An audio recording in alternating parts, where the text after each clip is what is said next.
Hi everybody, my name's Amelia and welcome back to my channel. So, like I said in my last video, I want to do some new things on this channel and just kind of have more of a conversation in general. So one of the things I'm starting is this new series called Monday Monologues, and essentially the way it works is I pick a topic that I want to monologue about and I post it on some random Monday just for fun. For funsies, alright? And today's topic that I wanted to discuss was sort of consumerism, environmentalism, specifically when it comes to tarot and spirituality, but also a little bit more broad than that, and talk about just environmentalism on an individual level versus a huge collective. So before we get into today's video, feel free to like and subscribe if you guys are interested, and comment down below what you guys think about this new series. It is something I want to do, maybe not like super regularly, but every now and again I want to have a little monologue Monday,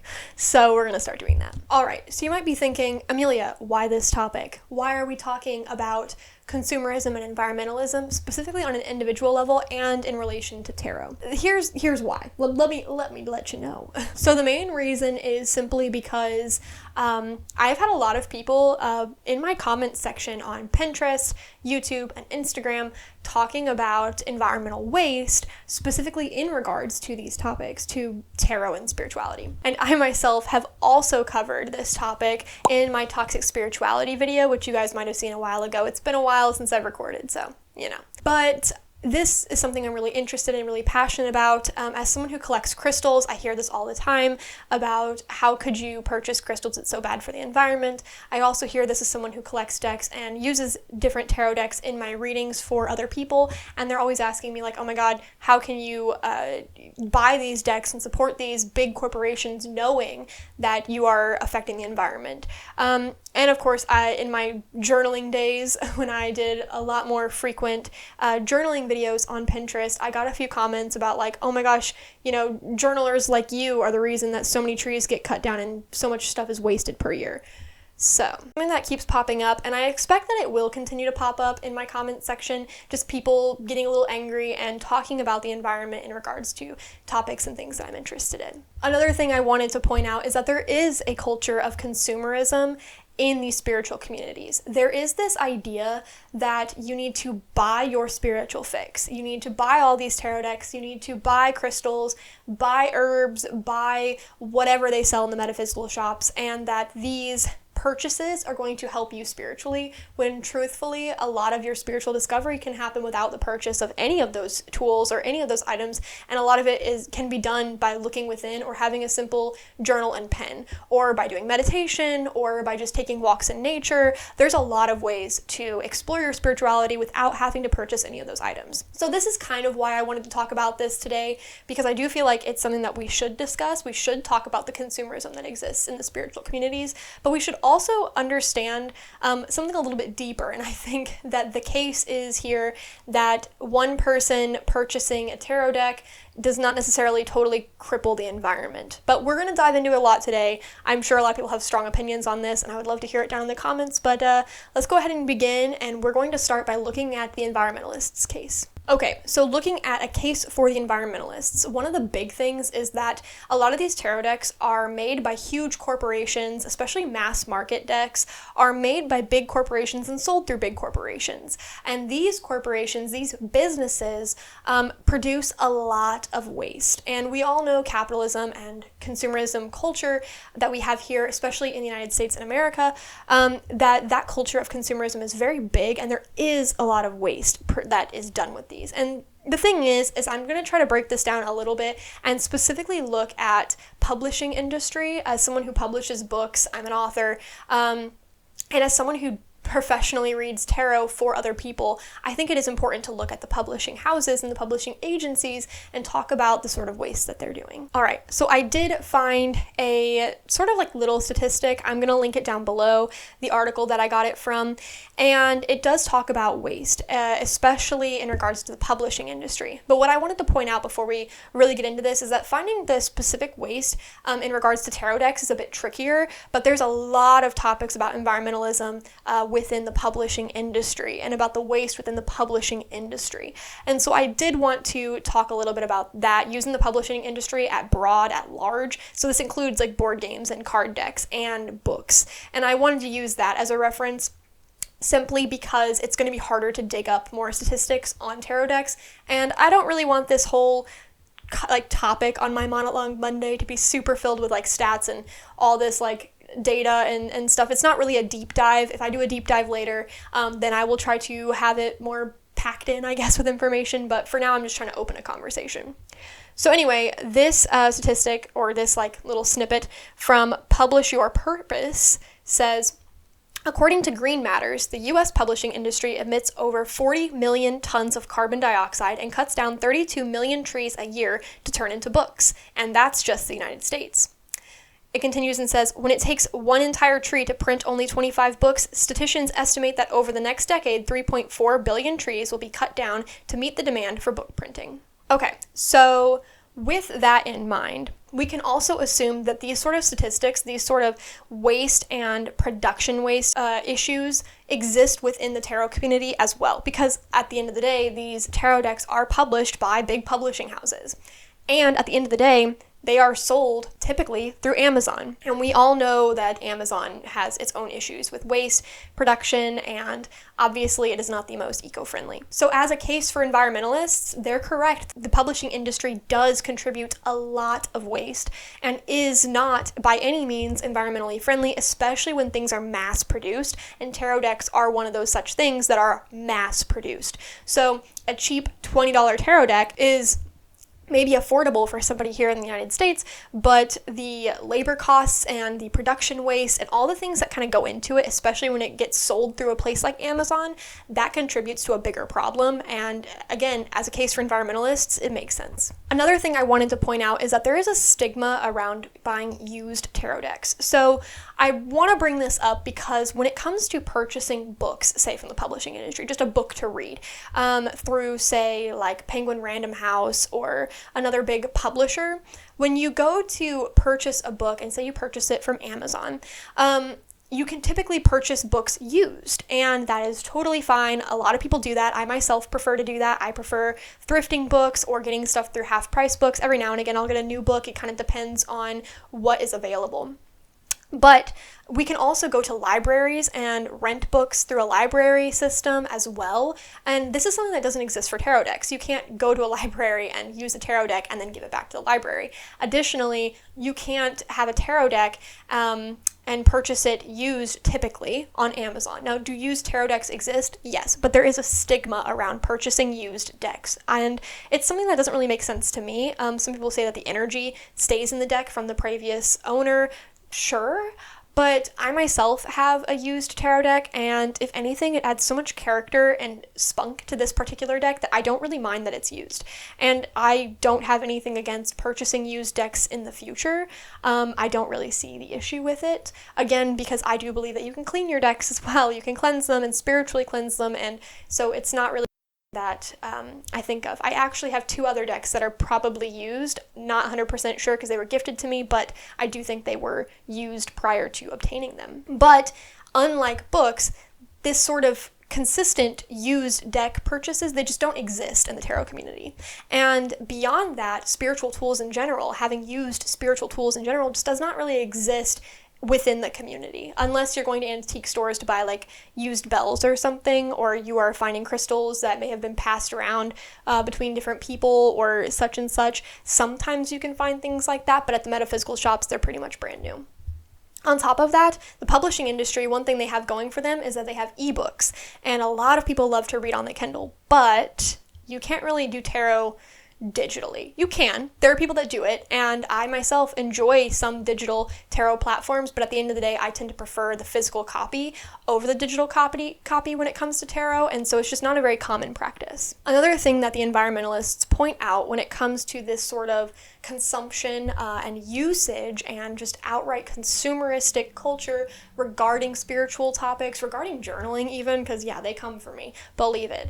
And one of the arguments is that a lot of this stuff is made through cheap labor. Now, I'll agree. My washi tapes, my glue sticks, yeah, they're probably made through cheap labor, or at the very least by machines run by through cheap labor in other countries. Now, a case for junk journaling specifically is I try to use a lot of recycled materials, but those materials did originally get manufactured at some point. And so even though I'm using recycled paper, or I'm using paper from like old calendars and stuff and just putting it to purpose, I still bought the calendar in the first place. And yes, I can go to an antique store and secondhand store and find these papers and ribbons and things to put in junk journals. I like to try to do my best to thrift a lot of my junk journaling materials, but when it comes to spiritual tools, it may not be as easy. You can't typically thrift most spiritual tools, and if you go get herbs from the grocery store, or you go and get a tarot deck, again, it's most likely just made and brand new. One thing I also wanted to point out, and I think this is kind of why I'm here in this video and what I would love to talk about here in the future, because like I said, my mind shifted. Well, I said this in my last video, that my mind shift has completely shifted and I'm a different person now because of my eyes, I guess, being opened to all the problems of the world. And one of those things is that a lot of these publishing houses are owned by mega corporations and huge bureaucrats and elites who have a lot of money. Lots of it. So I wanted to use Hay House because Hay House is a huge publisher for tarot decks, and Hay House is actually owned by Penguin Random House. Did you know that? And Penguin Random House is owned by Bertelsmann, which is this German company that's massive company that owns a lot of businesses. If you want to learn more, one of my favorite TikTokers is called Cancel This Clothing Company, and he talks about a lot of conglomerates and where, if you follow the money, where all of it goes to and which elites and which corporations kind of run the world.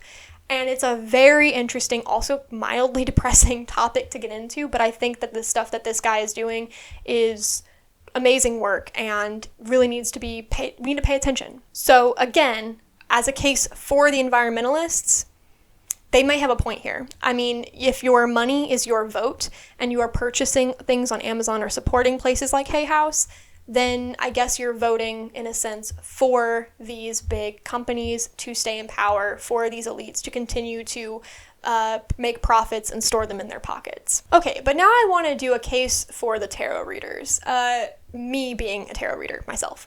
So my first case is that a tarot deck is not a single-use item. For me personally, when I think of my environmental impact and when I think of what I'm trying to do to limit my amount of waste, again, my amount of waste is so minuscule compared to these big corporations, and I do understand that my dollar is a vote, but I also understand that I can limit my waste production by stopping the purchase of single-use items as best as I can. And in my opinion, tarot decks are not a single-use item. They are something that I will use over and over and over again. It's not just sitting on my shelf, ideally collecting dust, and it's something that I can come back to and use repeatedly. I'm not just using it and then I'm done and I just store it away. It is something that I repeatedly come back to and I will continue to come back to for years to come. Additionally, for me, I look at my tarot decks and I ask myself, where are they going when I pass away? And I would love for them to be donated, to be given to thrift stores or antique stores, or to be passed on to my children should they be interested in tarot. Do I have children? No. But one day when I do have children, I will show them the tarot and I will inform them about it. And it's their choice whether they're interested or not.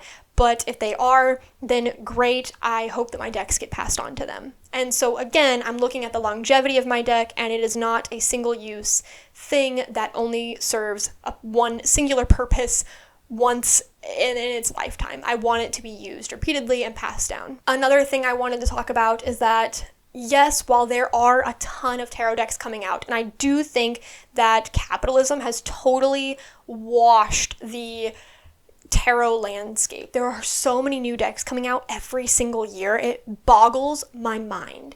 And I don't know about the majority of people, but I would like to think, and from my experience talking to other tarot readers, is that the majority of tarot readers buy the decks that they're most interested in, but do not have hundreds of decks. Sure, there are some people who are collectors who have hundreds of decks, but there are also other people who recognize that there is a new deck coming out every week, or like 10 coming out every month, or something absolutely ridiculous, and they're not purchasing all of the new decks that come out.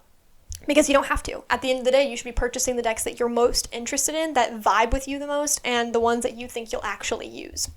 So I don't think that the average tarot reader, the average person, is purchasing every single deck that comes out. But of course, there are those people. There are collectors, and that's okay. That's their prerogative. I myself don't purchase every single deck that comes out, and I actually feel like I've hit my capacity with the decks that I'm willing to own. And from here on out, it'll be very much like buying a new deck if I think that it's something I absolutely need in my collection, or swapping it out, passing it on to a friend, etc., giving it to a thrift store or an antique store as something that somebody else can have and use. Another thing I wanted to point out about decks being not necessarily a single-use item, and I would say crystals kind of go along this line too, maybe pendulums, maybe cauldrons, those sorts of things in the spiritual community. I'm assuming most of them don't get thrown away unless they absolutely have to be thrown away, and a lot of this stuff can be recycled. A broken crystal can be given back to the earth quite literally, or you can still use it. Just because it's broken doesn't mean that it is unusable. A tarot deck, too, is something that I don't think people are typically throwing away, because there's sort of this like stigma again around, I don't know if stigma is the right word, there's sort of this uncomfortability surrounding the idea of tossing or destroying a spiritual item, sort of like destroying or tossing a Bible, if that makes sense. Like there's a way to do it, and if people view them as spiritual tools, they're unlikely to destroy them or to throw them away. At least that's my personal philosophy. Again, are there people out there that probably do? Probably, I'm sure, but I myself would have issue destroying a spiritual tool, so I don't really see that happening, at least within my immediate circle. Does it happen? Probably, but I don't know those people. Another case that I have for the tarot readers is that mass market decks are affordable. So not everybody can afford indie decks. I myself do struggle to purchase indie decks. It's something that I can only do sparingly. And I do love indie creators. I do love indie decks. I myself am an indie author, so I do love self-published works, and I do try very hard to support those things.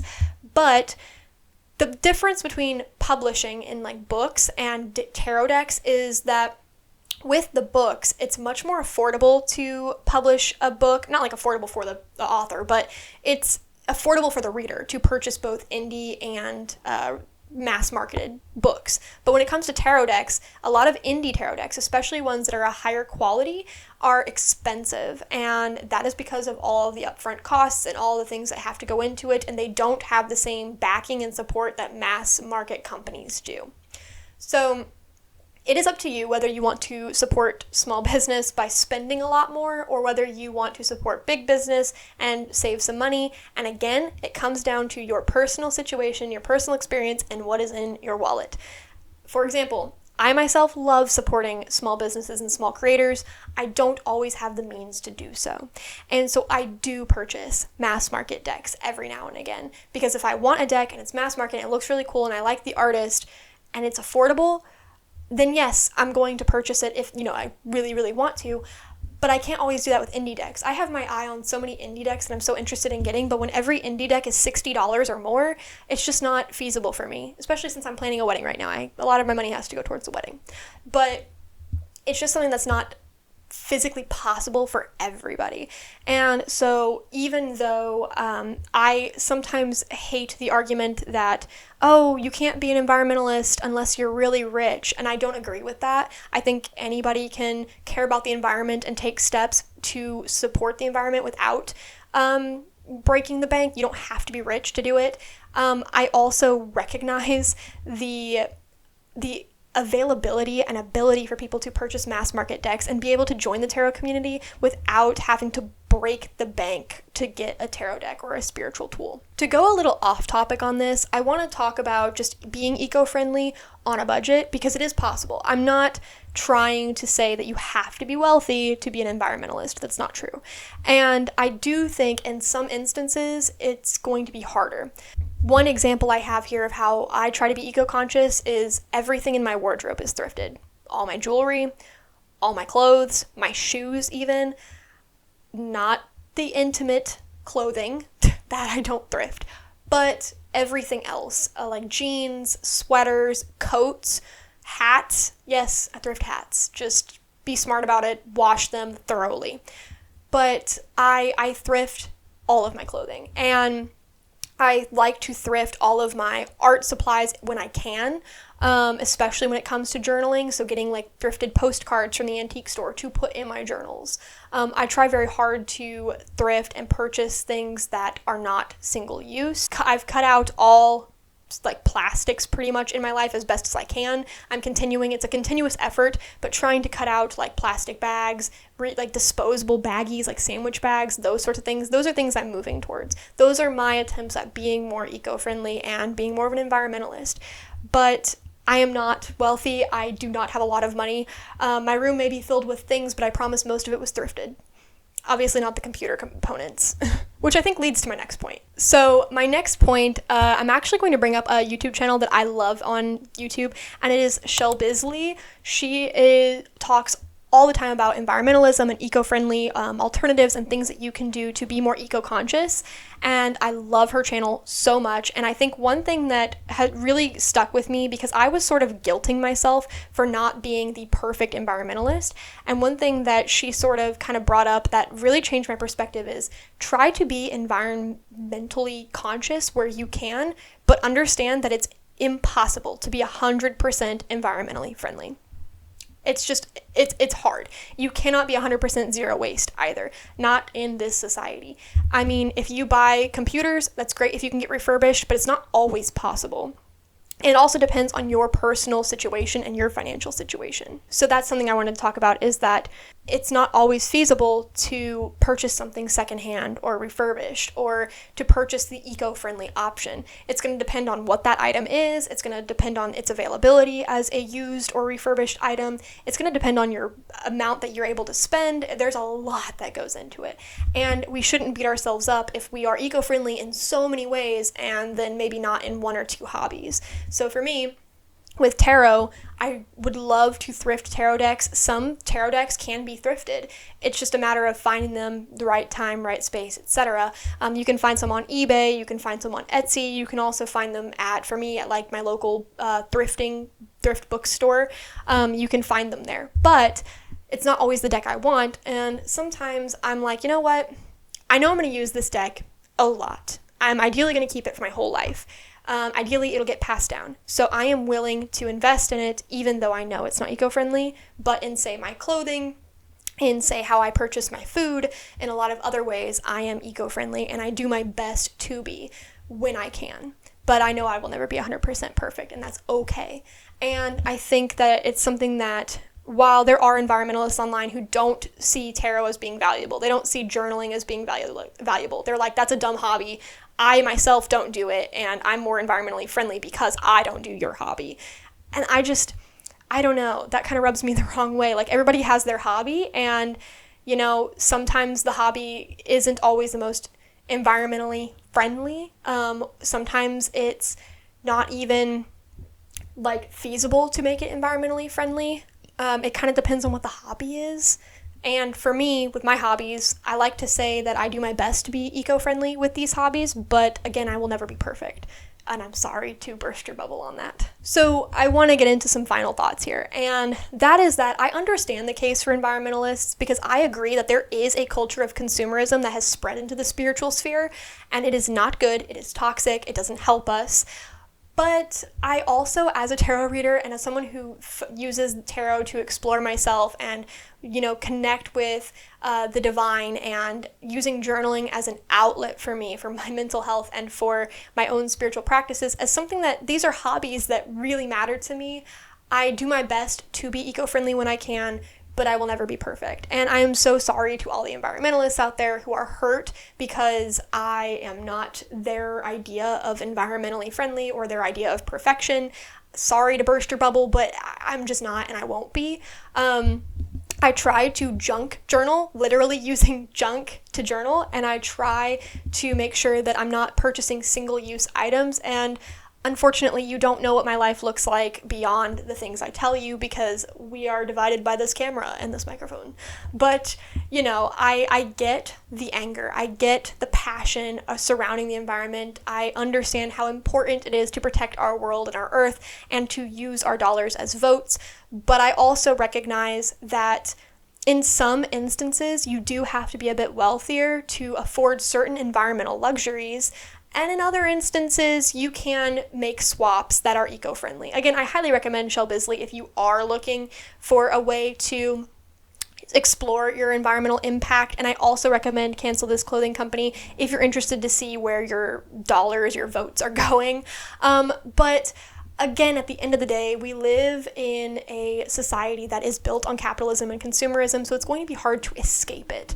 And yes, we should do everything we can to advocate for change, but at the same time, we need to give ourselves some grace because we are individuals and it is hard to reshape your entire life when society is working against you on that.